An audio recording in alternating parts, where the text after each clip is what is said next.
Hello, ladies and gentlemen. This is Herminio, and today I'll be discussing the third episode of the series on innovation leadership, the human-centered design. Previously, we have a topic on introduction to innovation leadership, and then we have the second topic on the talking to humans, and now we have the introduction to the human-centered design. Again, this is the innovation leadership series on human-centered design. So the subtopic is on the introduction to human-centered design. Again, so see the title there, the introduction to human-centered design. So let's go. So if you like to subscribe to our channel, please do so. Click the notification bell, click subscribe, give your comments.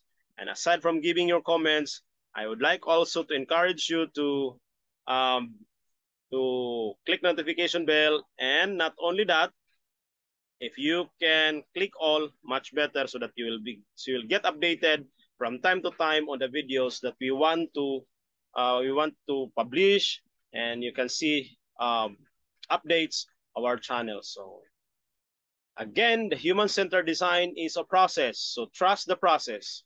Accordingly, the human-centered design is a unique approach to problem solving. You know, the human-centered design is a process known uh, as a practice of the IDEO company, IDEO. So IDEO company is known on using the human-centered design. So again, what is human-centered design? Human-centered design is a unique approach to problem solving, and one that can occasionally feel more like madness than method. Sometimes you say, hey, this is crazy. What kind of a process is this?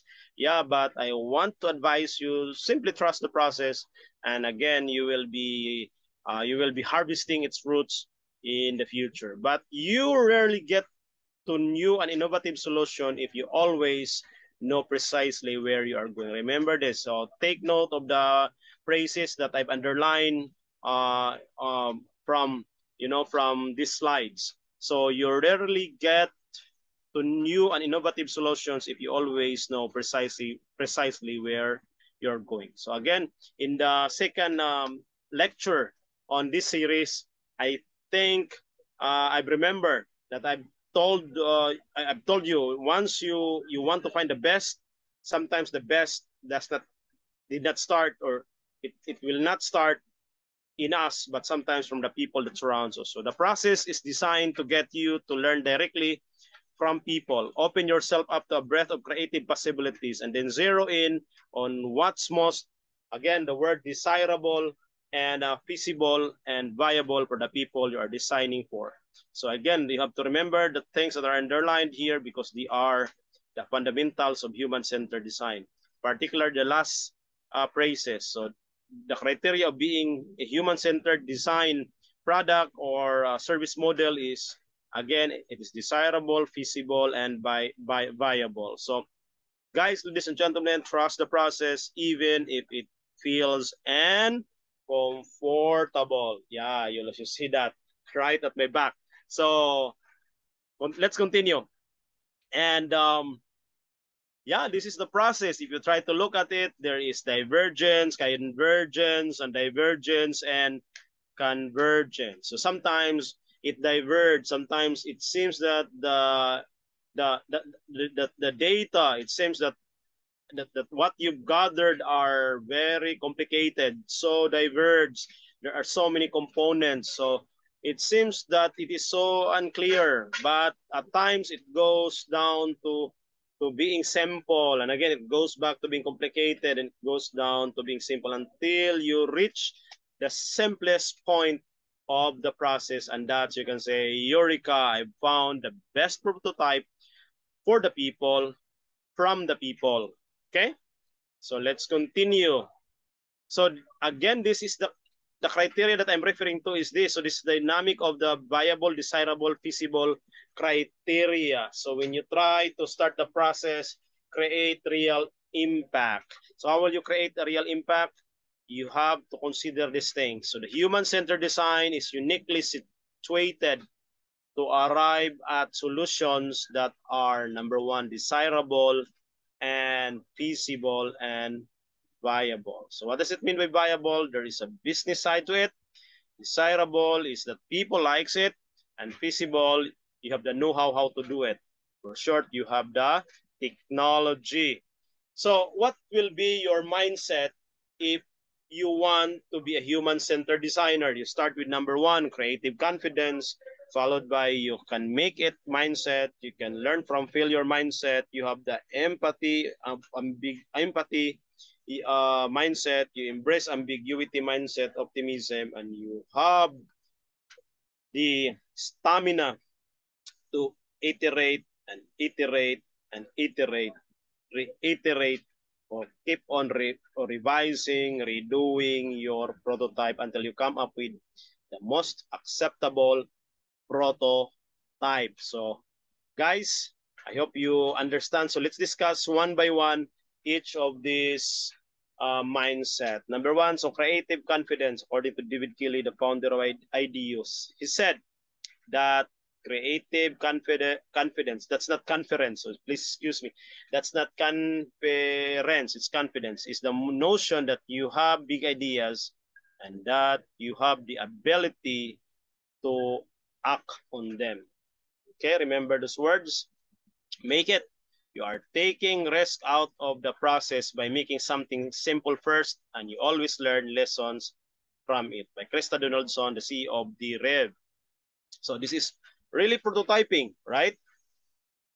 Then learn from failure. Don't think of it as a failure. Think of it as designing experiments through which you are going to learn. So where did it came from? By Tim, the CEO of IDU. The next one is empathy.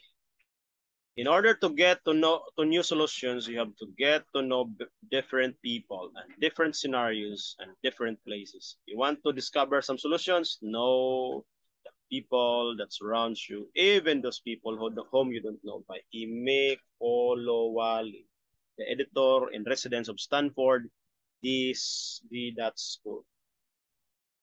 And then embrace ambiguity. Ambiguity is a term where it is related to the term risk and clearness and sureness, all of those things.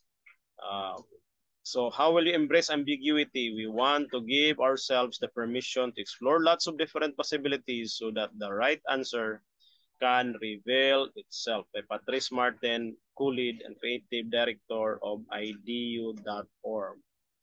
Next is optimism. Optimism is the thing that drives you forward, according to John Willenberg, the founder of Future Partners.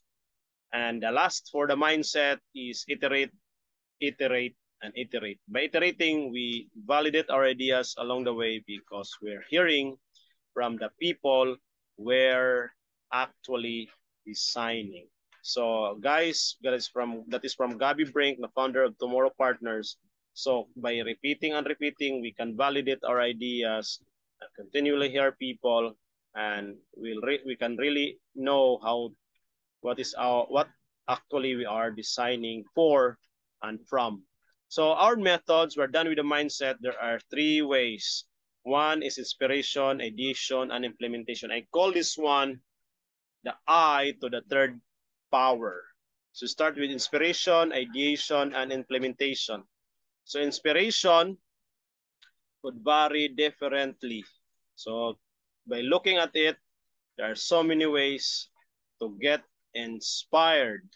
So from frame your design challenge, create a project plan, build a team, recruiting tools, secondary research, group interview, one-on-one interview. By the way, the talking to humans on our the second lecture on this series, it will really give you the best process and outcome in conducting an interview. So expert interview and so on.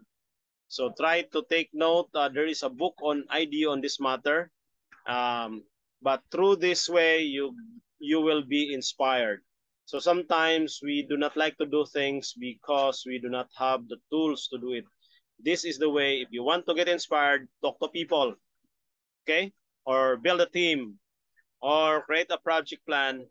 Those things will give you a very big opportunity to get inspired. Sometimes inspiration brings the best out of who we really are. It can give you the best solution you want to get. Next is, how will you do an interview? So talking to humans. But according to the text, one man stashed extra money in the pockets of his shirts when he hung them in the closet. Sometimes these are the results of our interview. These are the things that we've observed.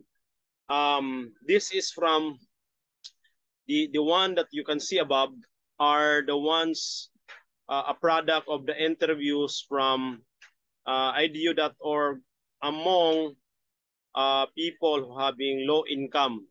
So again, there's no better way to understand a person's desire, fears, and opinion on a given subject than by interviewing them. So if you conduct an interview, there will be a tons of data that you can get. So the World Bank sponsored IDU.org to conduct interviews of a low-income Mexican. So the first one that I read, the line are maybe their answers of the question. So yeah, so instead of doing banking activities, they will have to stash their extra money in the pockets of their shirts. They will give their money to their grandmother, knowing that the grandmother will keep the money, and or another woman parceled her money out in the coffee cans, and dedicated various expenses like school fees, food, and rent. That could be a strategy. And then one man who saved his money in bricks. So again, this data could give insights to World Bank. And if you want to make, and then I mean, you want to come up with a new banking innovation, then this could be very useful. By the way, this data could give us an idea um, about how we will do banking. And Central Bank of the Philippines is doing this, and the rest of central banks in the world. That's why central banking now is common in the Philippines. It gives everybody a chance to start their own saving journey, in their banking journey. So not only the rich ones can save, but as well as even those who are the poorest. So this is an example of interview questions on that particular problem on banking among the low-income Mexicans. So you can have this the copy. So I would like to my students, you can have the copy of the human-centered design on your Google Classrooms, and also the copy of the Talking to Humans and the copy of the human-centered design workbook. So I hope. And again, this is the workbook is downloadable online. So just search the title of the work. Okay, so this is an example, a case study of Room, a human-centered take on early child development. So again, Vroom became so famous when Bezos Family Foundation supported them. So again, the story of this case or this company, the Vroom company, is they want to find out advances in neuroscience and child development that they want to that the advances of neuroscience and child development confirm what many educators have long believed.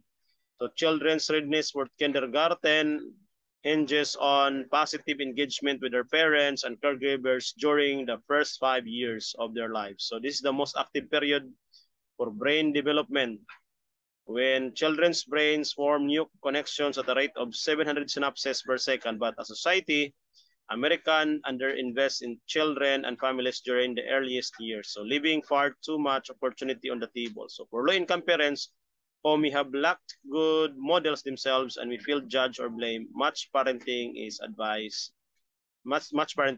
is unattainable. So what did Broom do is that they partnered with Bezos Family Foundation and set out activities engagement through new tools and in messages, and to broaden the prescription beyond commonly heard but not uniformly embrace the directives about readings to children? And could there be a way to communicate brain science directly to parents in ways that positively influence behavior and raises the value of all forms of positive interaction with babies and toddlers? Again, this is a very good company trying to help parents to understand their children much better. So again, this is an example of a service industry. So here is the sample for uh, broom.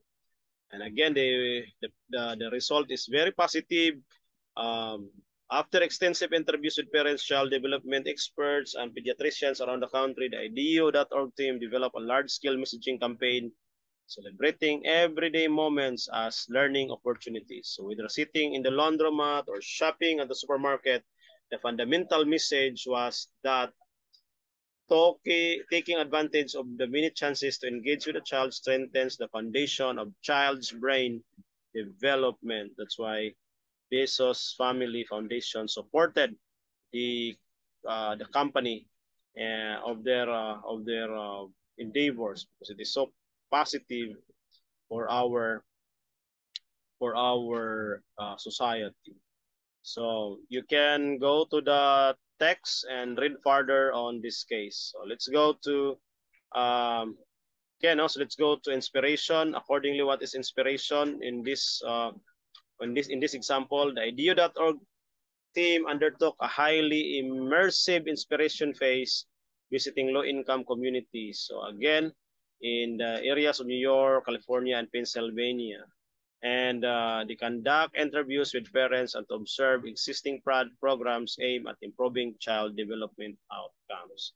They found out that the team learned that many of the parents they meet had very tough upbringings. So these parents didn't feel fully equipped to engage with their children. And because their own parents may not have engaged with them, one of the most successful programs the team witnessed during the research was one in which nurses went into people's homes for several hours each week simply to play with the children in front of the parents. By modeling play, they were able to affect behavior change and shift the parent-child dynamics. So again, this is a good business, right?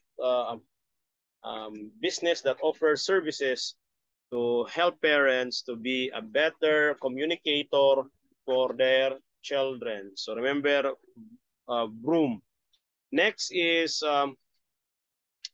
what's the ideation part here? When the field research was complete, the team returned to San Francisco to synthesize its finding and look for parents among the interviews. So as they synthesized everything they learned, the team began to formulate a voice identity and set a design principles for the campaign.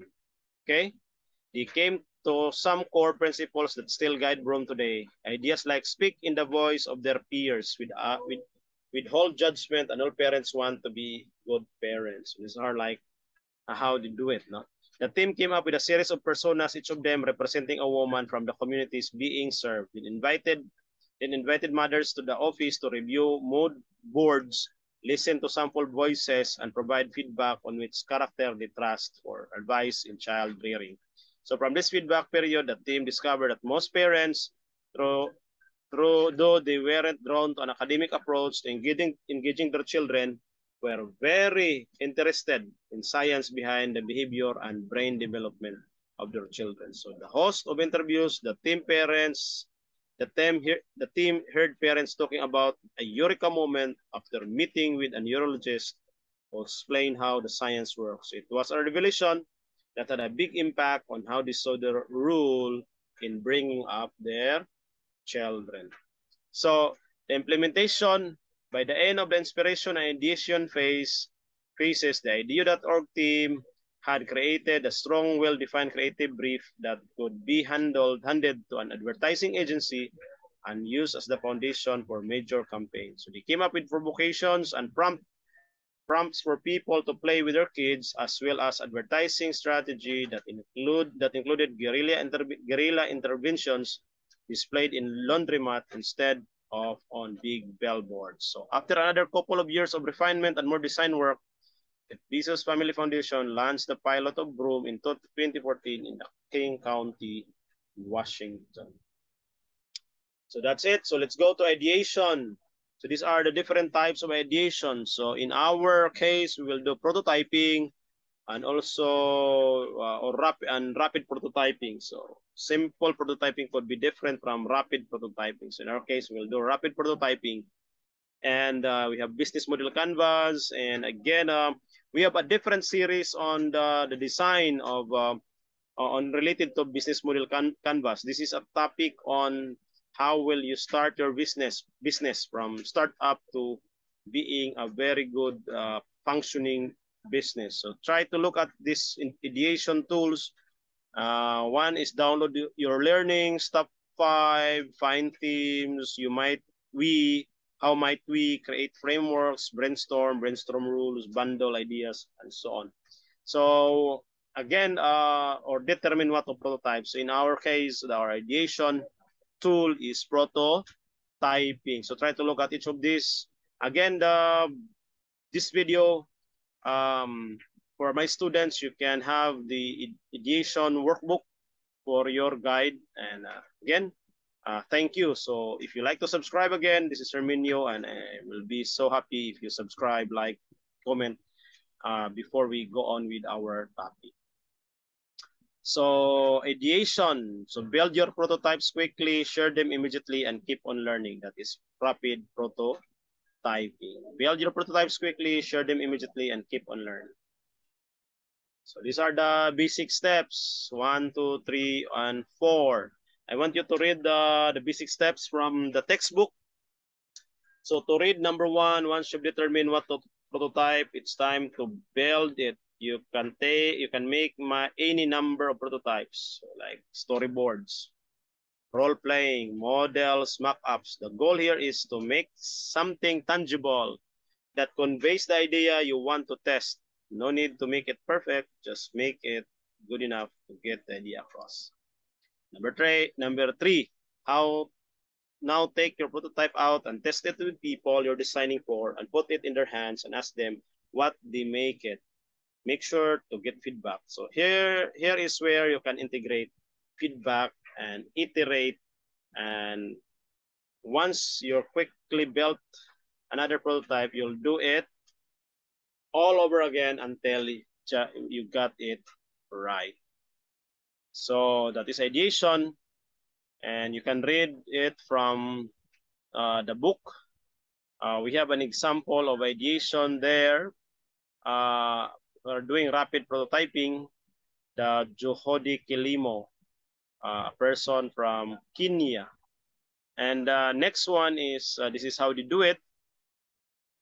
Okay, so in the Talking to Humans, remember there are people who are doing the other person is conducting an interview, and the other person is taking notes what is happening while the interview is being conducted. You can use a camera or an audio while somebody is recording what are happenings and other non-verbal cues. Okay. So we have a case study of Asili. Okay. Asili is designing a sustainable community-owned health, agricultural, and water business in Democratic Republic of Congo. So here, you find the problems that, as they go on, they found the problem among the people living in this area, that the problem is interconnected with each other, the problem of the people. So what is the problem? Malnourishment is interconnected to poor agricultural activities and poor water supply. So we try to provide all of these three to solve the fundamental problem. And the name of the business is Asili. It's like a one-stop shop, a training area for people who wants to do farming. So it is one-stop shop, a clinic, a water point, and agricultural center. So inspiration in the Asili part, you can try to read the article from the book. So let's proceed to the next. See, remember Asili. we have Broom and Asili as our case for, yeah, Asili is the case we use in our ideation part. So let's go to implementation part. So, okay, this is how they implement. This is how Asili implement. So now let's go to the tools for implementation. So we have live prototyping, roadmap, resource assessment, pilot testing, define success, and keep iterating. And we have create a pitch.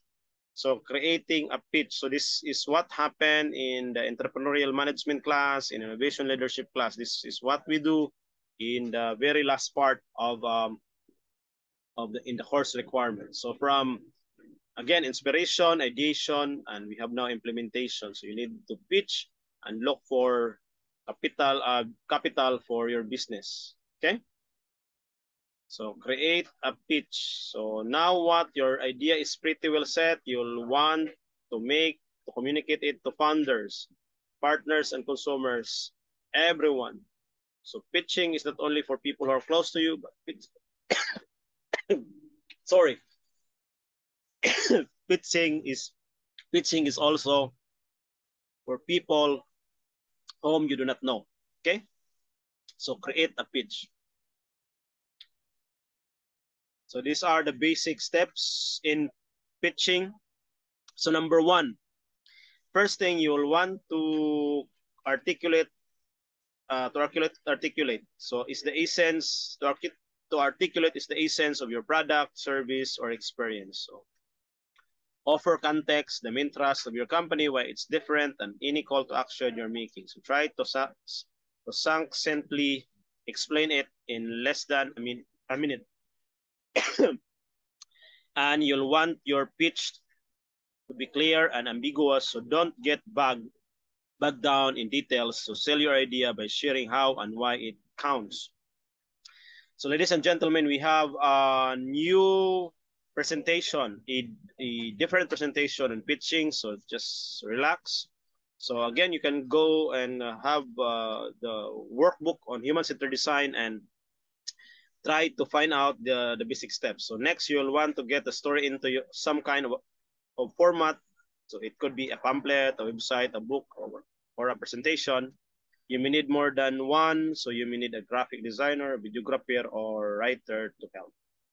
So you're likely to communicate differently and with different audience. So make sure that as you create a pitch, you think about telling stories of varying lengths and in varying degrees of detail. So what are the short, medium, and long version of your pitch? So you think, make sure that you can have some answers of these questions. So we have the method here.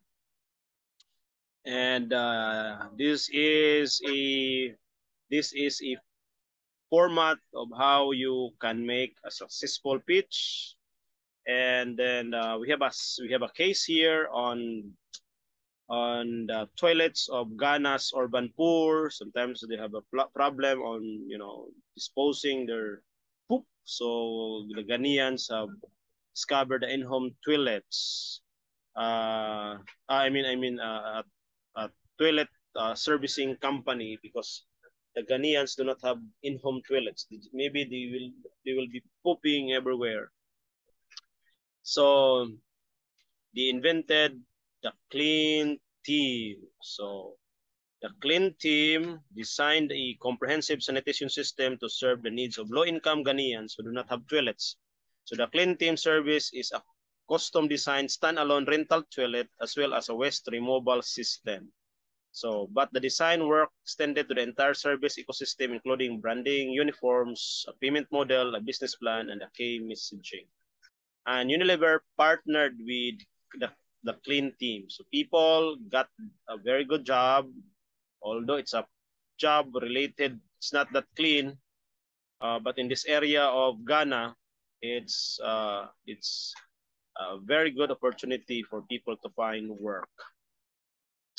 And then you can read how they got inspired, see the book. And then the next one is the ideation, how they come up with the idea, how they do the ideation process. And the next is This is the case study. So by building a handful of prototypes and modifying existing portable toilets, the team got tangible elements of service into the hands of the Ghanaians. So they learned how the service should be positioned. So early ideas are around marketing and promotion, as well as certain technical limitations, namely that though flush functions appeared popular early in the going, but water scarcity was a major factor to contend with, and nobody relishes disposing his own waste. So that is the basic problem. Nobody. So how they did it? Because tolling for toilet manufacture is so expensive, the YW or SUP use of the shelf cabin toilets, which approximated about 80% of the toilets that IDU.org would design to test the service. We got great results. Went ahead with manufacturing, and as of 2012, the toilet were in production. The Sport IDU.org created branding, and the Clean Team service has found its way into the thousands of lives. So again, I hope you enjoyed our presentation. Like, comment, and subscribe. Click the notification bell. And of course, don't forget to click all. Thank you. Give your good comments, criticism, bashing. Go, go, go, go. This is Herminio. Thank you for listening. Have a good day, everyone. Bye-bye.